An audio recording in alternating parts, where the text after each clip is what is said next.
Hi, welcome to this video. This is going to be showing an update on weekly software charts for, it's going to be ranging from quarter 3 of 2020 to quarter 2 of 2021 in calendar year. So just a quick detail of what we're gonna be, what's gonna look like, what's gonna be in this video. So we're gonna start with this was in my last video, about this back in April. We had the top 10 charts. I've extended it back to the start of July, and it's now going until June 30th, 2021. I'm gonna be showing the top 30 version of this. So yeah, you're gonna be seeing that for the first time, and you're also gonna get I saw this was pretty last minute, so sorry if it's not up to the latest date yet, but I'm making a table, different sets of tables for the weekly sales charts. So I'm for consoles, just for the console total sales. So that'll be in a table that'll be at towards the end of the video. So yeah, I hope you enjoyed this video. If you like it, please give a thumbs up and subscribe if you want to. And without further ado, let's get into it.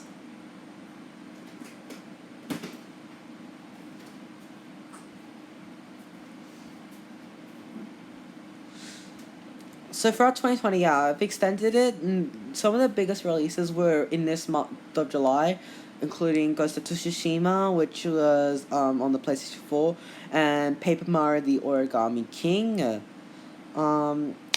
It was pretty quiet in 2020, particularly towards the first three quarters of 2020 were pretty quiet, but with the annual releases coming out, and there were actually a lot more releases, it gets a lot more busier, and the competition for the top 10 gets a lot stronger. So so we have FIFA 2021 currently in the lead. And also and so far it's been pretty close between the Nintendo Switch and PlayStation 4 for first place on Software Weekly. Going into the start of the ninth gen battle between Sony and Microsoft, as well as Nintendo Switch, battling both gens at once. The Xbox Series version of Call of Duty outsells the PlayStation 5 version, mainly due to it. Microsoft has tends to have quite a big competition with Sony in USA, and with Call of Duty being a big USA title. Yep, I've estimated that it would sell better on the Xbox Series version. Overall, though, for about the first for this quarter, it's been mainly Nintendo Switch and PlayStation 4 titles, but the competition between the PlayStation 4 and Nintendo Switch has been getting more into Nintendo Switch's favor due to next gen launch, with PlayStation 4 new software releases getting weaker and weaker and weaker, particularly the ones that have the PlayStation 5 version also out with it. Like with Outriders, the PlayStation 5 version had a stronger launch. And during this section, the Switch starts to take really big dominance over the overall competition, mainly due to it, And also, Resident Evil Village is the first PlayStation 5 title to have over 1 million launch, but it also gets over 1 million on the PlayStation 4 at launch, on its launch week. So it's not. And then these 2 weeks are the interesting ones, because Ratchet and Clank Rift Apart also debuted with 1 million, alongside a bunch of other games, and and PlayStation 5 games and Xbox Series games, and this is where it's really starting to take the fight with the PlayStation 4, where it tops the Nintendo Switch for two weeks straight.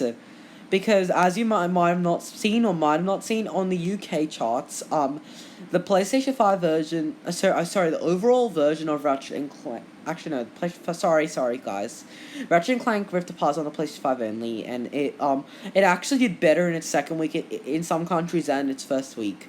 So because of that, the PlayStation 5 managed to top the Nintendo Switch for 2 weeks straight. Same with the Xbox Series, it topped the PlayStation 4 for 2 weeks straight, or being toppled. Okay, so on to the top 30, which I'm gonna go into now. Sorry about that, so it's sorry at the end. top 30. Sorry if it's hard to see. It's this top 30 after all. Just this is where all the details are. So overall in the top 30, it is I could add a little bit of more games. I'm just deciding like what to add here. So like there's like, that's why the bars are also because there's not a lot of new releases until about this area. Like we have Grand Theft Auto 5 consisting in the top 30 for about the remainder of most of this year. We have a lot of the yeah, we have a lot of the annual titles kicking in, and it seems it's just a lot of like it's a lot of just like either like declining from the new titles or holding up against the new titles from the evergreens. So overall, the situation 2020, it's like just gonna talk about 2021. Sorry, not 2020, but Nintendo Switch has been pretty dominant with except for those 3 weeks where 1 week the PlayStation 4 topped Nintendo Switch and another week the PlayStation 5 topped. There were 2 weeks actually the PlayStation 5 topped Nintendo Switch. Yeah, it's been pretty in Nintendo Switch's favor. Taking Nintendo out of the picture for a second, and looking at the other two 9th gen consoles, the PlayStation 5 for the first part of 2021, so the first quarter, has been pretty dominant over the Xbox Series due to lack of new releases for the PlayStation 5 and Xbox Series. Lack of new release for the Xbox Series. Because Sony is known for having like better particular first party support, PlayStation 5 games have still been coming in at a moderate pace. But with the Xbox Series not really getting much new first party games and the third party lineup still choosing between last gen and this gen or both, it's a lot of just like it's a lot. The Xbox Series sales have been suffering. But going into this second quarter, the third party sales start to kick in, and one thing I did notice when I was making the chart that I was ranking the Xbox Series titles on a lot of the time, particularly USA titles like the big hits like MLB The Show 21, like above the PlayStation 5 titles, and I have an explanation for this. This would be because firstly the gap between the PlayStation 5 and Xbox Series console wise is smaller than in the last gen. And second reason is that the Xbox Series has been sorry, not just Xbox Series but Microsoft in general, particularly from about the Xbox One era, I've been noticing that with the ranking, it's been having higher attach rates than Sony has. And also saying, it seems like the third party support for the Xbox Series seems to be doing really well, and the general sales seem to be maybe even eclipsing the PlayStation 5 in terms of third party. First party wise and overall, the PlayStation 5 still wins due to that these big boosts from Sony.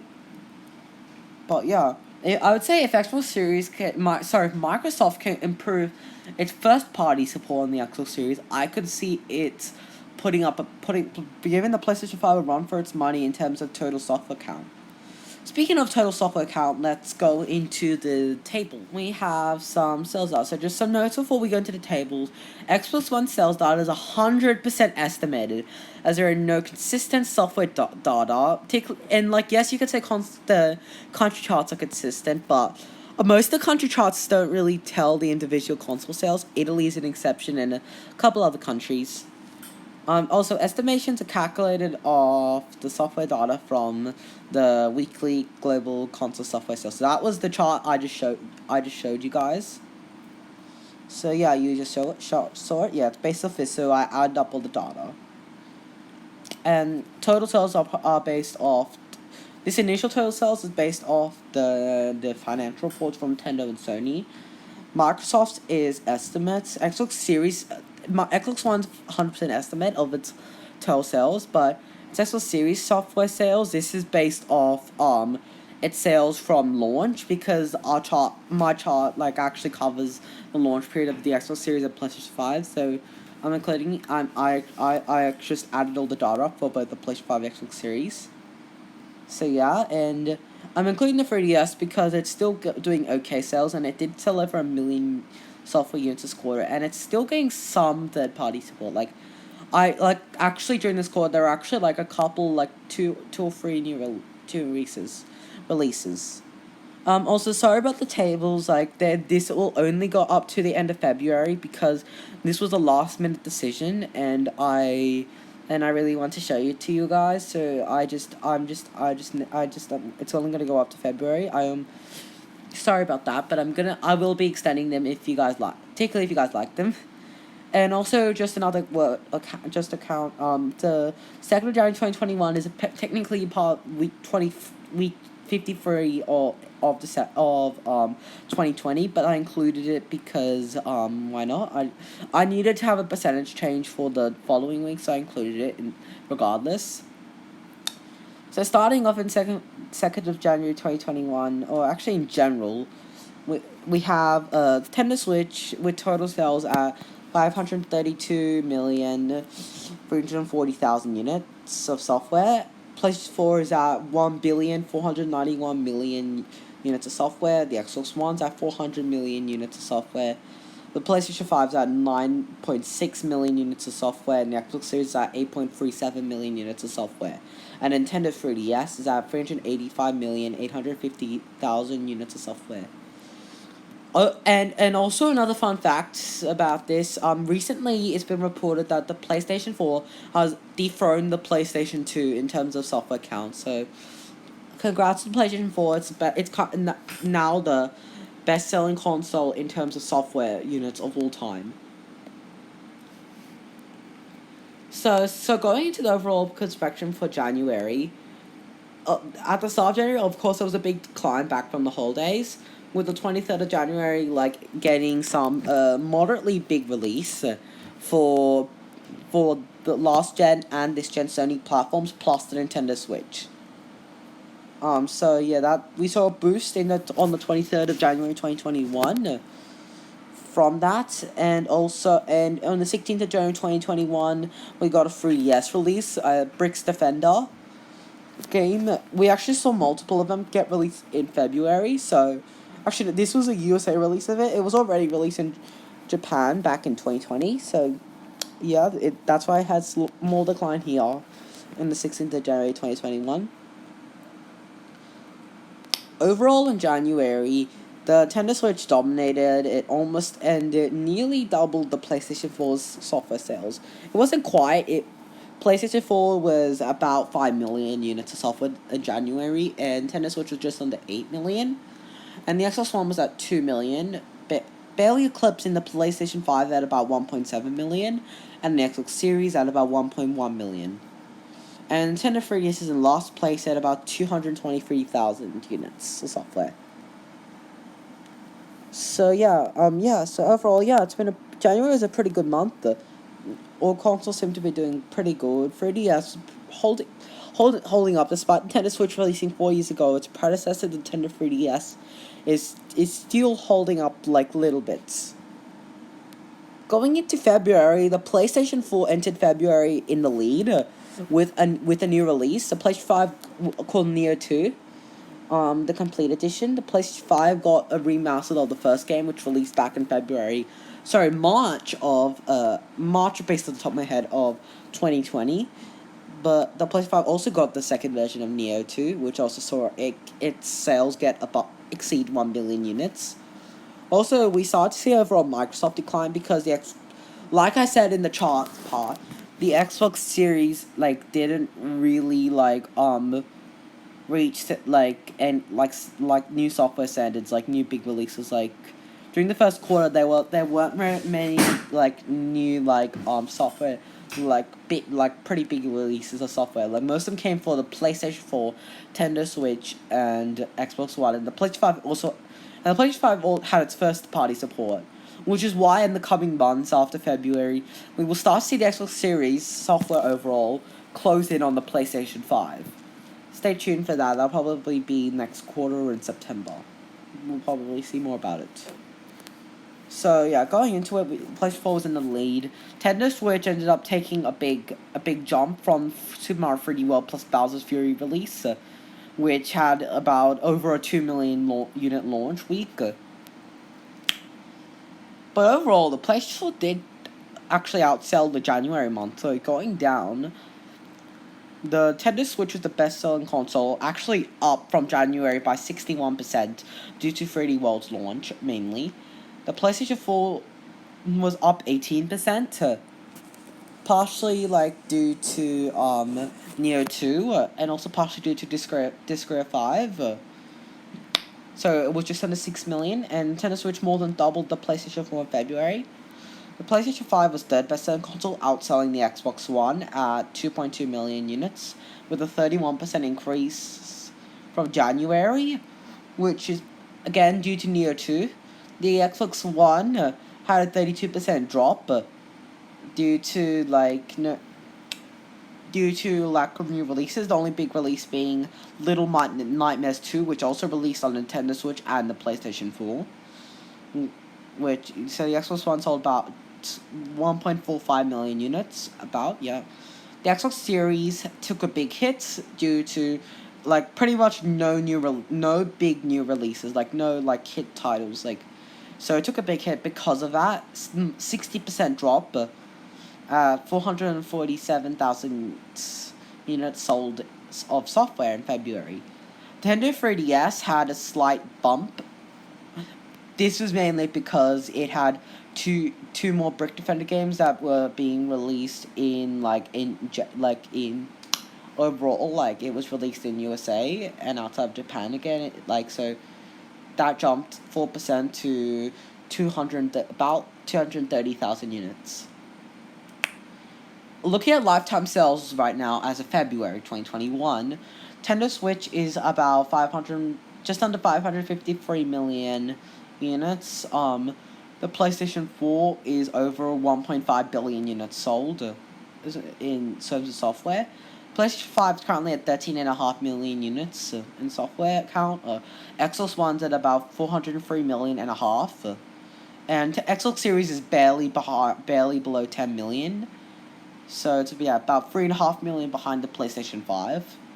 And the 3DS is at 386 million. It probably won't move much above it. Chances are, I don't think it could even, in terms of where it's going now, I don't think it'll be able to reach 400 million. Sadly, I don't think it will reach 400 million because of where it's going. Or if it does, it will take a very long time. It'll be right before they stop updating its sales. Nintendo's still updating 7th generation console software sales. If that's just a fun fact. So yeah. So that's pretty much all in this video. I hope you enjoyed it. If you did, make sure to smash that like button. And also please subscribe. And if you're interested in content and you want to discuss with me more about it, you can join the channel's Discord. Thank you for watching. Bye.